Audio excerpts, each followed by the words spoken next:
ओम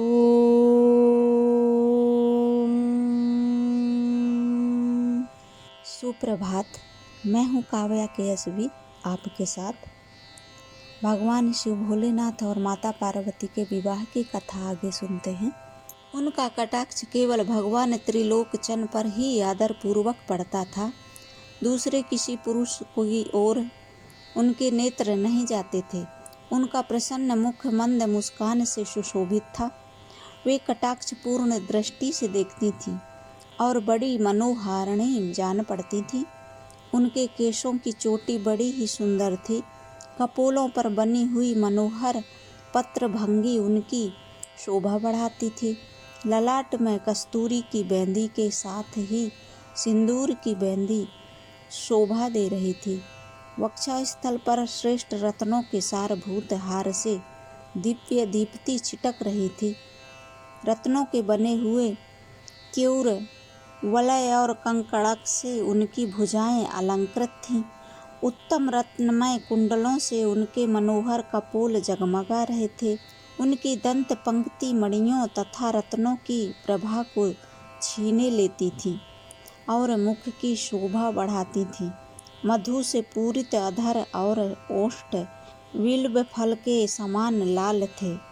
दोनों पैरों में रत्नों की आभा से युक्त महावर शोभा देता था।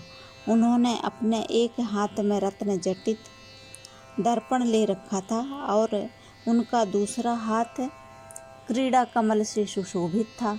उनके अंगों में चंदन, अगर, कस्तूरी और कुमकुमा का अंगराग लगा हुआ था। पैरों में पायजेब बज रहे थे और वे अपने लाल लाल तलुओं के कारण बड़ी शोभा पा रही थीं। समस्त देवता आदि ने जगत की आदि कारण भूता जगत जननी पार्वती देवी को देखकर भक्ति भाव से मस्तक झुका मैना सहित उन्हें प्रणाम किया।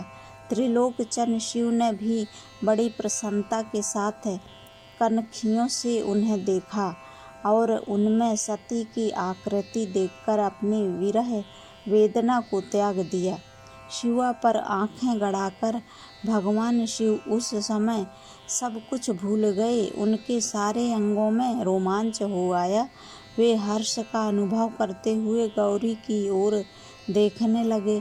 गौरी उनकी आंखों में समा गई थीं। इधर कालीपुरी से बाहर जाकर अंबिका देवी की पूजा करने के पश्चात ब्राह्मण पत्नियों के साथ पुनः अपने पिता के रमणीय भवन में लौट आईं। भगवान शंकर भी मुझ ब्रह्मा विष्णु तथा देवताओं के साथ हिमाचल के बताए हुए अपने नियत स्थान पर प्रसन्नता पूर्वक गए। वहाँ गिरिराज के द्वारा नाना प्रकार की सुंदर समृद्धि से सम्मानित हुए। वे सब लोग सुखपूर्वक ठहर गए और भगवान शिव की सेवा करने लगे। आगे की कथा में जानेंगे वर पक्ष के आभूषणों से विभूषित शिव की नीराजना कन्यादान के समय वर के साथ सब देवताओं का हिमाचल के घर के आंगन में विराजना तथा वर वधू के द्वारा एक दूसरे का पूजन। अगली कथा में फिर मिलते हैं। तब तक के लिए नमस्कार।